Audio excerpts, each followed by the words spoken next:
Mad Max seems to keep popping up around, whether it's from the references made in the recent Deadpool movie or the marketing of Furiosa. In addition to this, whenever you see a list of top 10 open-world AA games, Mad Max from 2015 always pops up. I decided to replay it. Here is how Mad Max feels in 2024. The game starts off with Max being ambushed by a gang led by Scaber Scrotus, the son of Immortan Joe from Mad Max Fury Road. Max survives the ambush and finds Chum Bucket, a vital character in the game. The game's tutorial area, the Outer Graves, is where you meet Chum Bucket and learn about the combat and movement. Chum Bucket also tells you about the magnum opus, and after a start mission and another ambush on Chum Bucket's hideout, the main game finally begins. First up, let's talk about the heart of the Mad Max experience, car combat. In 2024, it still feels satisfying, raw and visceral. This high-octane, strategic experience of vehicular battles across the wasteland involves ramming, harpooning, and shooting at enemy vehicles while driving the magnum opus. You can upgrade the magnum opus with armor, weapons like the harpoon or thunderpoon, and explosive spear, and defensive tools like spikes to fend off attackers. The combat emphasizes destructibility, with vehicles exploding into debris, and it often combines high-speed chases with tactical maneuvers to outsmart and outgun enemies. When you're not behind the wheel, things don't get any easier.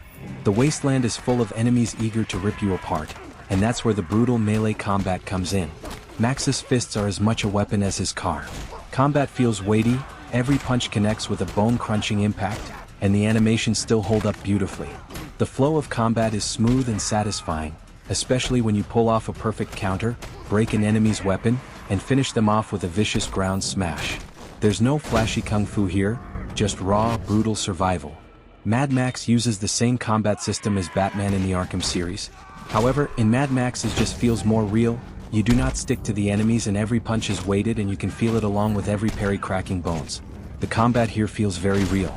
Max can also use melee weapons dropped by the enemies to deal more damage. Continuous attacks also build up Fury meter, which allows Max to hit harder and deal more damage. In 2024, the melee combat still reminds you that in this world, it's kill or be killed. But mastering it gives you that rewarding sense of being an unstoppable force, no matter how outnumbered you are.